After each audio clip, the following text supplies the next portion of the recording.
going on? Like, what am I watching, YouTube? What am I watching? So much happened today. Superman and Lois is not coming back until May 18th. What is this? I didn't see this coming. I guess I should have, but I didn't. What's going on, YouTube? Welcome to Sibz, West Coast, East Coast siblings, where we break down your favorite movies and TV shows, now going live right after your favorite shows finish. And yeah, so Lex and Lois is a thing. Plus, Superman is not coming back until May 18th.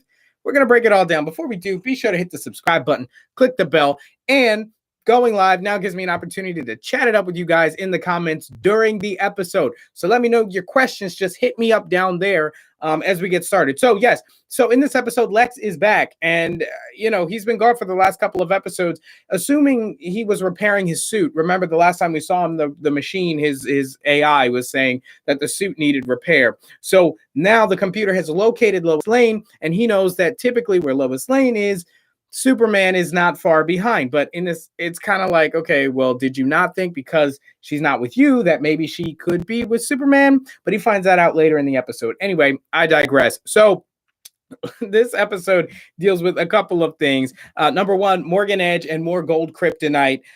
We have one of the characters, what was his name? I forget. Let me know in the comments. He's been missing. His mother's been looking for him. Turns out he was one of Morgan Edge's experiments as well. He got exposed to some Kryptonite X, which again, like we said in the last episode, Kryptonite X is a type of kryptonite that allows people to have Superman type powers, okay, although it's temporary. And now we're seeing in this episode that it's probably something that's going to kill them in the long run, as he ends up passing away at the end of the episode after a fight with Superman.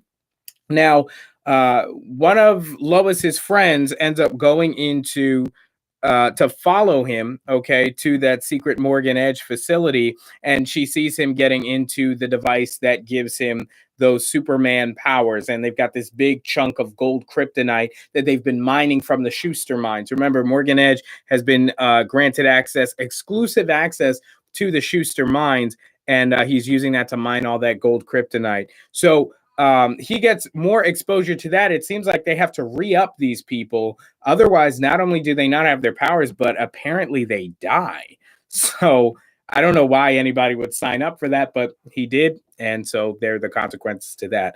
But another thing that happens in this episode, they have the big harvest fest or harvest party, and that kind of brings everybody together. And also Jonathan Kent is dealing with some issues similar to what Jordan was dealing with in the beginning, kind of feeling displaced because he doesn't have powers like his brother does. Also, they've been super inconsistent with Jordan's powers, because sometimes it's like Jordan has no powers, then he's like really strong, and then other times it's just spotty. And I guess it's, he's going through puberty, and I guess it's kind of spotty. But here's the thing, for these kids being like 14 and 15, there's a lot. I mean, they're about 7 years too young to be drinking, but that's a thing that they were doing at the harvest party. I guess that's how kids get down in Smallville at 14 and 15.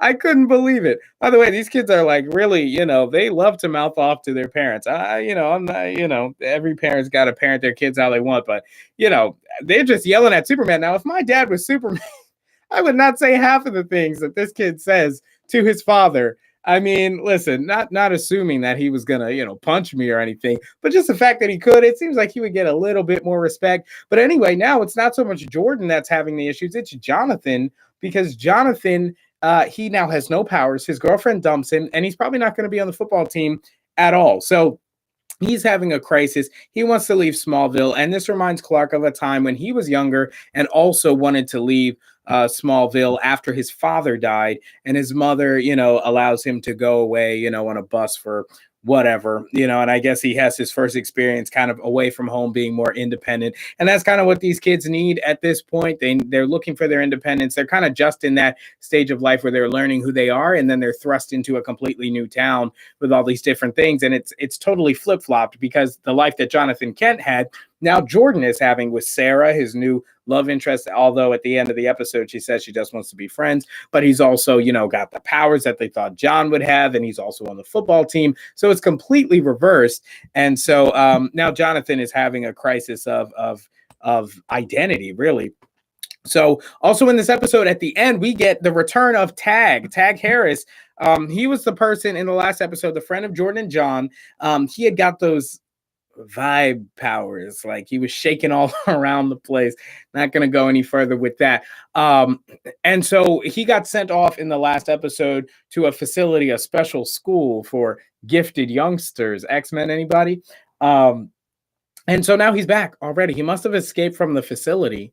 And now he was beating the mess out of Jordan as he was coming home from a date, not a date, I guess, but from just hanging out with Sarah.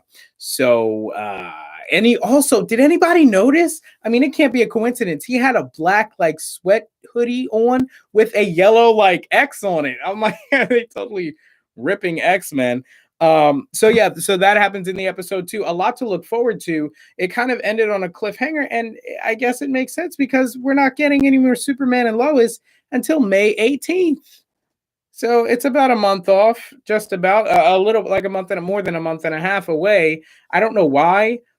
Maybe budget constraints. Maybe they had to take a break because of the pandemic during shooting, and those episodes are just taking a little bit longer to finish, the special effects and things like that. So that may be the reason for the delay, and not getting new episodes until May 18th. But yeah, super disappointing. But Supergirl is coming on this Tuesday, the 6th and final season. So I will be covering that in the meantime, and that should segue pretty nicely and overlap with Superman and Lois. But obviously, let me know any questions that you have in the comments below as we continue more about Lex and what's going on with him. So his character, like I said, he's back for the first time in a few episodes. No suit though here. He's kind of going Detective Lex, and he's trying to get to know Lois, and we find out that it's because Lois and he were together on his world. And there was no Superman and Lois. There was no Lois and Clark, right? It was Lex and Lois. And so he's very upset about this. But here's the thing. It's not your world, man. Why are you even more angry at this Superman? Because he has your woman. Like, you could go to it's a multiverse, right? Crisis on Infinite Earths. You could go to a plethora of other worlds, and there are different versions of Lois who have different men, and vice versa. You're probably dating Martha Kent on some worlds. Like, who knows?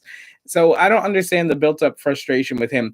We didn't get any more necessarily with Sam, with Lois's father. He's kind of been MIA, but last we saw, he was plotting against Superman with his 7734.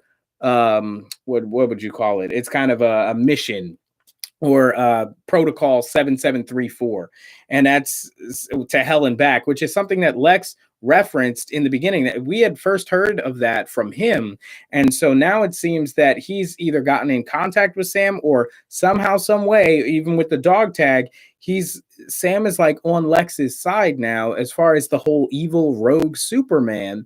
And so he's planning, with the military's aid, I'm assuming, to begin plotting against Superman. So you have that going on, powered by Lex Luthor and his goons. And then you've got the Morgan Edge Kryptonite X thing happening. And it's just a recipe for disaster here. Now, another thing I want to point out is the fact that Superman didn't get a lot of action in that. Well, he didn't get a lot of action scenes in this episode. And I think it's obviously due to budget constraints. So, for the first half of the episode, typically there's not a whole bunch of action. And then toward the end, we get to see him suit up and stuff. And honestly, I'll take it. Now, I like Clark is okay, but we're all here to see Superman. It's not Clark and Lois, it's Superman and Lois. So typically I'd like to see more action, but I get it. It's a budget thing. And even though it looks great and it is a high budget production, there's only so much that they can afford for one show. And so, I get that. So also another thing, now that we've got Superman and Lois on hiatus, for those of you who watch Batwoman, horrible show. I don't know why anybody would watch it. It just, the ratings are so bad. And I watched the first season and it was bad. And I just never hopped on since then. I gave it a shot, but I just couldn't. That's also apparently getting canceled. Supergirl is in its final season. The Flash is looking really bad. So all of a sudden the Arrowverse is in a good bit of trouble here. Because Superman and Lois seems to be the only decent show right now. And obviously, we can give room for the Flash to get better a little later in the season. It's earned that, right? But right now, it's losing shows left and right, and who knows what's coming next. So let me know what you think about that down in the description below. Overall, I thought it was a good episode. Disappointed that we're not getting more until May 18th. But, stay tuned till then. I'll be doing Supergirl as well as a host of other shows in that time future. We still got The Walking Dead. We still have a whole bunch of collaborations that we're doing. Sydney's still covering Debris. So, and we're always adding new shows. If you have any shows you want to see us cover, let us know down in the comments below. We'd be happy to check them out. Thank you guys so much for watching. As always, keep it locked here. Subscribe, click the bell so that you don't miss as we cover your favorite movies and TV shows. I'll see you in the next one. Peace.